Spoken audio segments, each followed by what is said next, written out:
हम लोगों ने खुदा के कलाम में से सुना, 3 हवाले आप हम सब ने सुने और उन्हीं पर आज का जो वचन है वो आधारित है।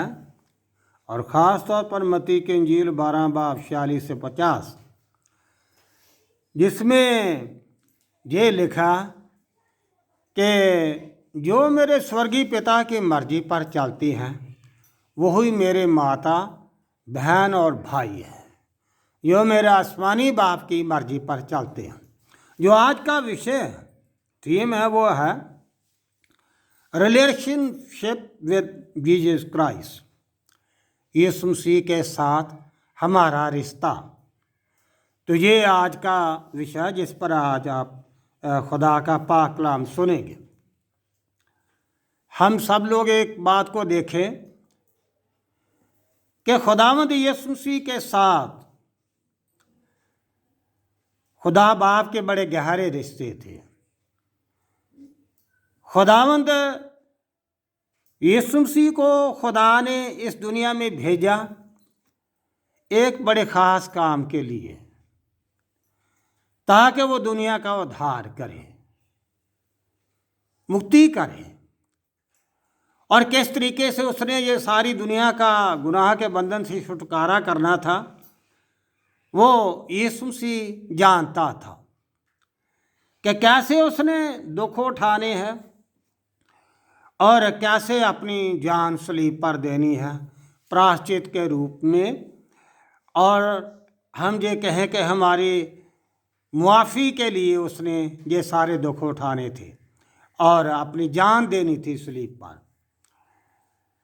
पर हम एक बात को देखें कि आखिर तक खुदा में यीशु मसीह अपने बाप के वफादार रहे, फर्माबरदार रहे और उसने इस ज़मीन पर आकर अपनी मर्जी कभी पूरी नहीं की, बल्कि अपने बाप की मर्जी को पूरा किया, उसका ध्यान रखा।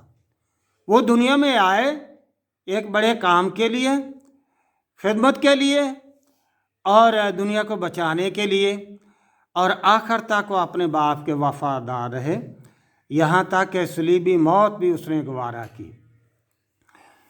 पर हम सब लोग मसीही कहलाते हैं और उसका मतलब ये है कि हम मसीह के पीछे चलने वाले हैं।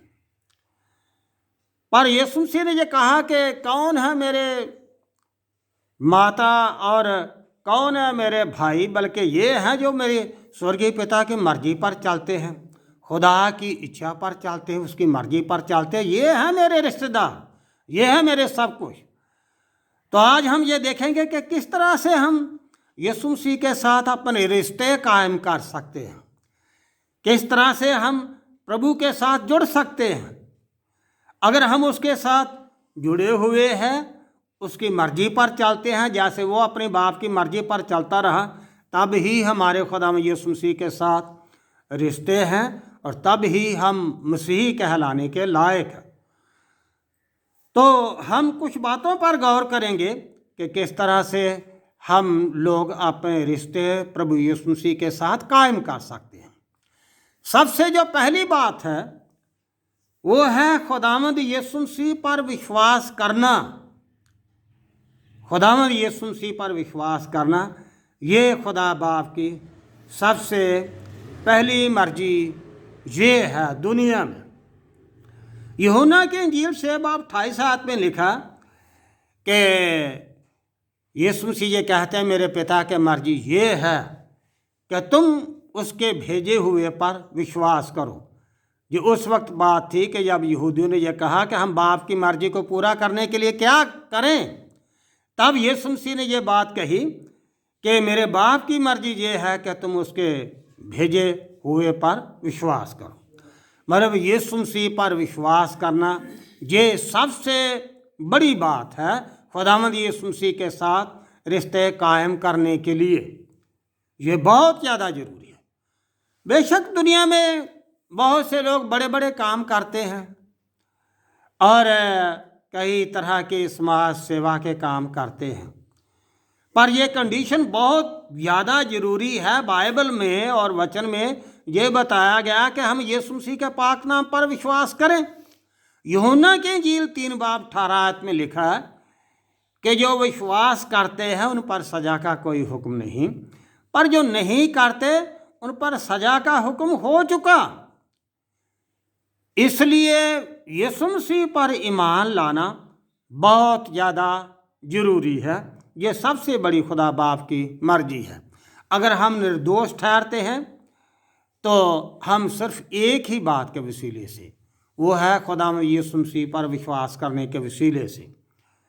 तो ये बहुत ज़्यादा ज़रूरी है कि चाहे कोई भी इंसान है, उसके लिए ये बहुत ज़्यादा ज़रूरी है कि वो यीशु मसीह के पाक नाम पर विश्वास करे। आप ये देखें कि आपने प्रेरितों के काम में से वो सबसे खोजे के विषय में सुना। यहाँ पर लिखा है कि वो कहता है कि मुझे अब बपतिस्मा लेने से कैसे रुकावट हो सकती है। तो फिलिप्पुस ने कहा, अगर तो पूरे दिल से विश्वास करता है यीशु मसीह पर तो तू बपतिस्मा ले सकता है। तो उसने कहा, मैं करता हूँ, मैं विश्वास करता हूँ। तो फौरन उसने बपतिस्मा लिया। पर बड़ी बात यह है कि बपतिस्मे के पीछे जो बड़ी बात है वो ये है विश्वास करना। उसने यीशु मसीह पर विश्वास किया, और ये कंडीशन सबसे पहली है और बड़ी बात है तमाम दुनिया के लिए कि उद्धार पाने के लिए ज़मीन के सब लोग यीशु मसीह के पाक नाम पर विश्वास करें। दूसरी बात ये है जो मैं आपको बात बताना चाहता हूँ कि यीशु मसीह के साथ रिश्ते कायम करने के लिए दूसरी बात ये है। यूहन्ना के इंजील 5 बाब 8 आयत में यहाँ पर लिखा है, मेरे पिता की बढ़ाई इसी में है कि तुम बहुत सा फल लाओ। ये खुदा की मर्जी है, ये भी खुदा की मर्जी है कि तुम बहुत सा फल लाओ। हमारी ज़िंदगी फलों से भरी होनी चाहिए। अगर फलों से भरे हुए हैं तो ये समझिए कि हम अपने बाप की मर्जी को पूरा कर रहे हैं। यीशु मसीह के साथ हमारे रिश्ते हैं। यीशु मसीह कहते हैं कि मेरे पिता की मर्जी ये है कि तुम बहुत सा फल लाओ। खुदा जो पेड़ या जो डाली जो फल नहीं लाती तो खुदा को वो पसंद नहीं है। यूहन्ना की इंजील में बताया गया है कि मैं अंगूर का हकीकी दरख्त हूँ और तुम डाली हो। तो हम ये देखें कि वचन के मुताबिक वहाँ पर लिखा कि जो डाली फल नहीं लाती उसे वो काट डालता है। तो कंडीशन ये है कि हमारे लिए यीशु मसीह के साथ रिश्ते कायम करने के लिए कि हम अपनी ज़िंदगी में बहुत से रूहानी फल लाएं, आत्मिक फल। और ये गलतियों के ख़त में 5 बाब 22 आयत में लिखे हैं आत्मिक फलों के विषय में कि आत्मिक फल क्या है। हमारे रिश्ते तब यीशु मसीह के साथ कायम होते अगर हम बहुत सा फल लाते हैं और वो सारी अच्छी बातें हमारी ज़िंदगी में होनी चाहिए। अगर वो नहीं तो हमारे रिश्ते खुदा यीशु मसीह के साथ बड़े कमज़ोर हैं। तो हमें इस बात का ध्यान रखना चाहिए कि हमारी ज़िंदगी फलों से भरी रहनी चाहिए, जिसमें वो लिखा कि प्यार और नम्रता, सच्चाई, वफादारी, संयम, ये बाकी ये सारी चीज़ें आत्मिक ज़िंदगी से आत्मिक फलों के साथ संबंध रखती हैं। ये सारी बातें तो ये सब चीज़ें हमारी ज़िंदगी में होनी चाहिए, तब हमारे खुदा यीशु मसीह के साथ रिश्ते हैं। तब हम ये कह सकते हैं कि हम यीशु मसीह के साथ जुड़े हुए। बाइबल में ये लिखा कि जो डाली मुझ में कायम नहीं रहती तो वो काट डाली जाती है और वो सूख जाती है, वो आग में डाल दी जाती है, क्योंकि वो कायम नहीं, और अगर वो फल भी नहीं देती तो भी काट दी जाती है।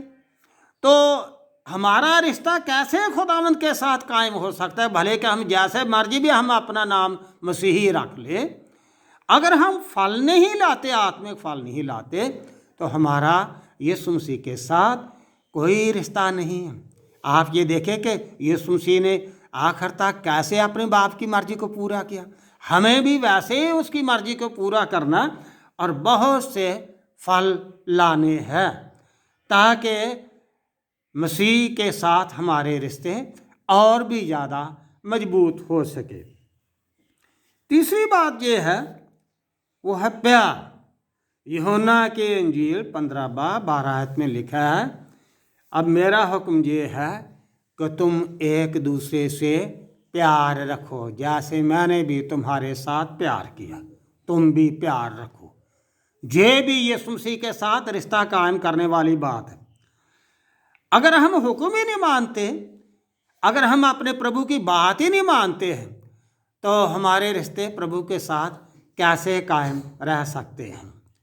वो तो कहते हैं कि अब मैं तुमको एक नया हुक्म देता हूँ, वो मूसा की शरीयत वाले हुक्म नहीं, बल्कि एक ही हुक्म, ये एक हुक्म देता हूँ कि तुम एक दूसरे के साथ प्यार करो। ये है बड़ी बात यीशु मसीह के साथ संबंध रखने में। और यूहन्ना के इंजील में लिखा कि तुम बहुत सा फल लो, तो इसी से तुम जाने जाओगे कि तुम मेरे चेले हो, तुम मेरे शागिर्द हो। फल भी लाओ और फिर प्यार भी करो, तब ही हमारी पहचान हो सकती है कि हम हमारे खुदा में यीशु मसीह के साथ रिश्ते हैं, वरना नहीं। यीशु मसीह ने कितना प्यार किया, कितना प्यार किया। उसने इतना प्यार किया कि अपनी जान हम सब के लिए इसलिए पर दे दी। तो ये प्यार के वसीले से, क्योंकि वो नहीं चाहता था कि सारी दुनिया गुनाह में मरे, खुदा नहीं चाहता था, इसलिए खुदा ने अपना बेटा दिया और उसने दुनिया को प्यार किया। खुदा ने प्यार किया अपने बेटे यीशु मसीह के वसीले से। तो वही हुक्म देता है कि जिसने अपने प्यार में होते हुए अपनी जान सली पर दी है, वही हमें ये कहता है कि तुम भी एक दूसरे के साथ प्यार करो, तब हमारे रिश्ते खुदावंद यीशु मसीह के साथ वो और ज़्यादा मजबूत होते हैं। चौथी बात मैं आपको बताना चाहता हूँ, जो कि खुदावंद यीशु मसीह के साथ मजबूत रिश्ते बनाने के लिए, वो ये है कि लूका की इंजील 14 बाब और 33 आयत में लिखा, इसी तरह तुम में से हर एक जो अपना सब कुछ ना त्याग दे, तो वो मेरा चेला नहीं हो सकता, उसके साथ मेरे रिश्ते नहीं हैं।